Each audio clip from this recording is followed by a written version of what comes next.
Hey everybody, thank you for being here. My name is Pepper. You might know me as Pepper Llama, and this is another blog post that I'm sharing for you in this video format that's based on my philosophy, Curate a Life That Is a Work of Art. The blog post was originally written on my blog that's on my website, pepperllama.com, and I originally wrote it back in February. The reason that I'm sharing the content with you in this format is because if you're like me and you don't really like reading on a screen, I wanted to share it with you in a way that you could listen to what I've written here.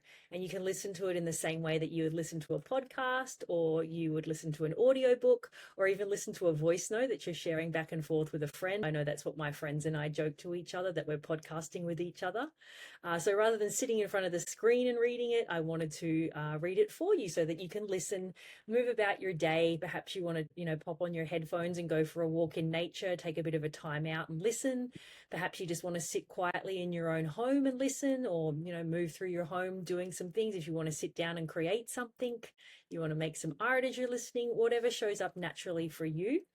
I hope you enjoy this one. It's entitled, What You Practice, You Get Good At. And this one's especially meaningful to me because everything we're doing in this life is a practice. We are developing skills, we're developing habits, we're developing routines, and all of it is practicing. And the reason this one really jumped out at me is because I heard somebody say, what you practice, you get good at. And I thought that that was a really beautiful way to reframe that saying, practice makes perfect. Because as we know, like, perfect doesn't really exist. Perfect isn't a realistic pursuit in this life. And there isn't really a perfect place that we're trying to get to. But if we reframe that and think about getting good at something, cultivating a skill, practicing a skill so that we get to a place where we're good at it. We don't have to be the best. We don't have to be perfect. It's not a competition, but we're just at a place where we're competent. We're good. And a lot of confidence can come from that. When you've developed a skill, when you've taken the time, when you've been patient with yourself, you've allowed yourself to start from the beginning and, not be very good at something, which can be one of the most challenging times, is when you're first starting out and giving yourself that allowance to not really be good as you're building a skill. But over time, with consistency, with building a skill, with committing to a practice, you do get good at things. And that's really what we want to achieve in this life, is just to be good at doing things, to be good at what we're like achieving to do, not trying to be the best, not trying to be perfect, because those things aren't really realistic in life. So I'll start reading the blog post that is titled, What You Practice, You Get Good At.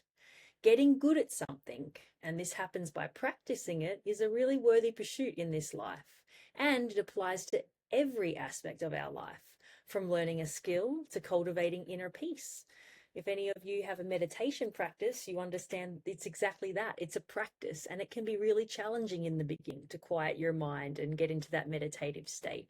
But the more you practice, the more you commit to it, if you give yourself some grace and you're patient with yourself, over time, it's going to become a beautiful practice. Meditation is just so beneficial, and I encourage everybody to try it, no matter how challenging it may be in the beginning, because it is a skill that you will practice for the rest of your life. And like most skills and most practices, they compound over time, meaning the more that you commit to it, the more you practice, the better you're going to get at it, and the easier it's going to become. It's going to become an embodied way of being with you. It's not going to be something that you have to do. It's literally just going to be who you are. This skill and this practice that you're building is just going to flow with your everyday life. You're not even going to have to think about practicing it anymore. It's just going to be what you do. So it also applies to the way that we curate our lives. When we intentionally shape our surroundings, our thoughts, and our habits to align with our highest creative potential, then of course we're going to achieve our highest state of well-being. And that's what we really want to be doing. Curating a life that is a work of art is a practice in itself, and one that requires consistency, mindfulness, and evolution over time. As we know, everything in life is a cycle. The only constant in life is change. Everything is cycling, everything is moving, and yes, everything is an evolution, including ourselves. And just as an artist carefully selects colors, textures, and compositions to create a masterpiece, we can consciously curate the elements of our lives that bring us joy, inspiration, and balance. It's not about perfection. It's not about competition. It's about living a life that's joyful, inspired, and balanced. A life that is art, art that is life, and never forget that you are the artist that's creating it. So the practice of curating your life with intention. Much like journaling, mindfulness, or movement, curation is a creative wellness practice, one that requires time, dedication, and intention. So number one, let's think about curating your mindset. Your thoughts shape your reality. When you practice observing and selecting which thoughts to keep, choosing gratitude over frustration, presence over anxiety, and creativity over feeling stuck or stagnant, you refine your inner world. Over time, this practice becomes second nature. Instead of constantly trying to think positive thoughts, you naturally embody this mindset. And again, this will take time. And in the beginning, you might feel a little silly, like repeating affirmations to yourself. And you might be like, oh gosh, what am I doing? I feel kind of weird. Like, why am I writing this on post-it notes and reading it when I'm looking in the mirror and things like that? But over time, you're going to just start embodying those affirmations. You're not even going to have to remind yourself to keep saying them to yourself. It's going to become part of your mindset, and it's going to become part of who you are. And the power of affirmations, I can't speak about that enough. What you tell yourself, what you're curating into your mind is going to become your reality. So think really, really carefully about the kind of thoughts that you allow into your mind, and think about the way you speak to yourself, that ongoing conversation that you have with you. Make sure it's positive, make sure you're affirming, and be really kind to yourself. And it can be difficult sometimes to remember that. But whenever you find yourself perhaps spiraling down, pause, get that thought out of your mind and curate a new one. It's a practice, and it can be challenging, but I promise you it's a worthwhile pursuit. And number two, let's think about curating your environment.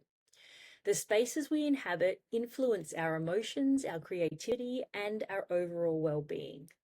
An artist will carefully arrange their studio to inspire creativity, just as a musician selects an instrument that resonates with their creative expression. Similarly, when you intentionally curate your environment, and that can be surrounding yourself with objects, colors, smells, sounds, and people that uplift and align your energy, you are practicing a form of self-care. And I can't stress enough the importance of the fact that people are part of your environment. Yes, it's the things, yes, it's your home, the things in your home, the environmental factors, absolutely, but people are a big part of that.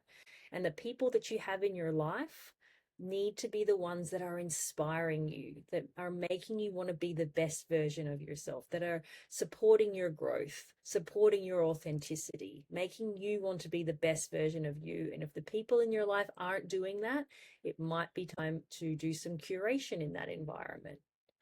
And number three is curating your daily habits. Wellness is not just about occasional acts of self-care.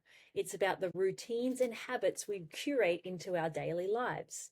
And whether that's journaling, meditating, moving our bodies, or making time for creative expression, every intentional choice shapes the life that you are creating. Just think about that. You are the artist of your life, and every intentional choice is shaping the life that you're creating. At first, these practices may require discipline, but as you continue, they become effortless, blending seamlessly into your way of being. They become the embodiment of the Taoist principle of Wu Wei, which is effortless action. You don't have to think about practicing anymore. You're just living. You're just practicing just by default. It's not something that you're forcing yourself to do. And that's the state that we ultimately want to get ourselves to.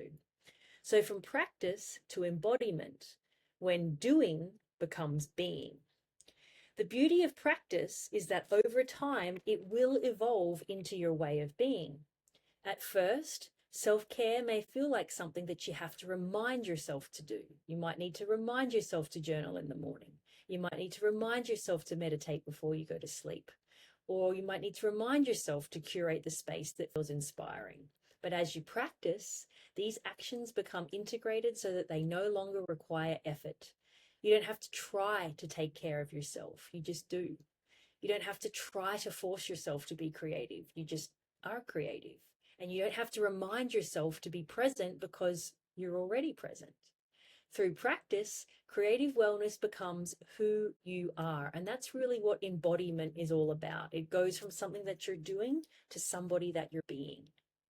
Creativity flows naturally and you're embodying it, you're being it. And as I often say, creativity isn't just something that you do, it's who you are and how you move through the world. And this is the ultimate goal of curating a life that is a work of art.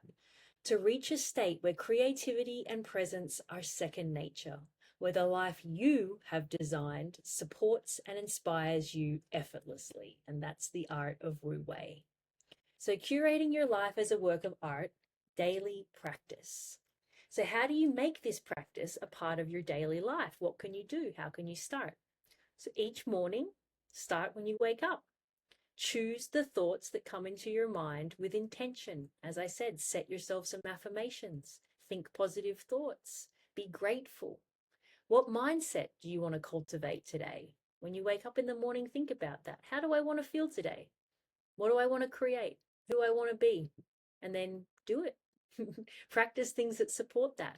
And if you'd like to start your day with a morning practice, I encourage you and invite you to join my 365 Tao book and journaling club. We meet every morning on Instagram. It's a subscription on my Instagram page. We read a page on Taoist philosophy, we talk about it, and we journal about it. So if you'd like to invite some creativity and some more Taoist philosophy into your life, I invite you to join that community, and I'll put the links on how to do so in the show notes below. You can also think about designing your space to reflect your creativity. What small changes can you make to bring more beauty, peace, and inspiration into your environment? And maybe just stop and have a think about that now. If you're in your home, if you're in your environment, just pause, take a deep breath and look around. Is this space really inspiring and uplifting me? If not, what can I do? It can be as simple as just tidying up a little, doing a deep clean, getting rid of things that are, scattered around. And if there's any clutter or mess, getting that out of sight. Creating a beautiful space is going to bring you peace and it's going to make you feel more creative, I promise. And then think about moving through your day with awareness. Are the habits supporting the life that you want to create, or are they remnants of an old version of yourself? And that really means, are you just operating on autopilot and just doing what you've always done? Or are you actually curating habits into your life that are going to allow you to become the version of yourself that you want to be? Are you creating actively the life you want, or are you living on autopilot? Just have a think about that as well. Check in with yourself. Check in with your energy levels. Are you feeling more yin, or are you feeling more yang? And what small adjustments can you do to support that? Just always remember that you are a human being. You're not a robot. You're not a machine. And human beings have fluctuating energy levels, and you need to be aware of those and support them so you don't burn yourself out. Human beings also have the need to rest. You can't just be go, go, go all the time. Human beings need to be satiated. We need to be hydrated. We need to eat well. We need to sleep well. You need to take care of yourself. You're not a robot. You're not a machine. You are a human being. And in order to be well, you need to take care of yourself. And at the end of every day, reflect on what you've curated. This is a lovely practice to get into before you go to bed. You can have a mindfulness practice. You can have a gratitude practice. You can just think before you go to sleep of all the wonderful things that happened in your day and be grateful for them. And what did you bring into your mind or your body or your soul today? Just sort of do a little bit of a recap of your day and just think about the things that brought you a lot of joy, that made you feel authentic and creative, and think about how you can do more of those. And perhaps think about some of the practices that you had that weren't so great, and perhaps think about getting rid of those if it's possible. And then think to the future. What would you like to create tomorrow? The more you practice, the more effortless it will become. And eventually you won't need to practice curating a life that is a work of art. You will simply be living it. What you practice, you get good at. And if you practice stress, chaos, and doom scrolling, you will become skilled at those things. And so stop and have a think about that for a minute. Do you want to practice being a stressful person? Do you want to practice chaos? Do you want to practice doom scrolling? Do you want to get good at those things? I don't think you do. So the next time that you find yourself perhaps falling into those old patterns subconsciously or unconsciously, take a pause, realize that that's not something that you want to do. That's not the person that you want to be, and practice something else instead. And this is, again, this in itself is a practice, and it's going to take time. And then think about practicing presence, practicing creativity, practicing self-care. Those are probably things that you want to curate into your life. Those are probably things that you want to get really good at. So if you practice them, they will become second nature as well. And it won't be practice anymore. It'll just be who you are. Curating a life that is a work of art is about choosing with intention.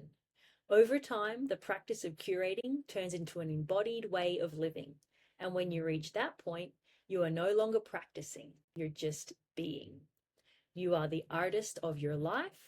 Life is art, and art is life. So thank you so much for listening. Thank you for being here. If you'd like to read the original blog post, it's on my website, as I mentioned, peppalama.com.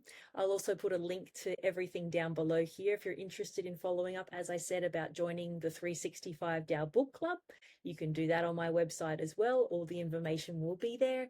And if you're interested in working with me as creative guide, I'll put the links to be doing that as well. So thank you so much for being here. I wish you a beautiful day, and I wish you a beautiful day of practicing curating a life that is a work of art. Thanks. I'll see you next time.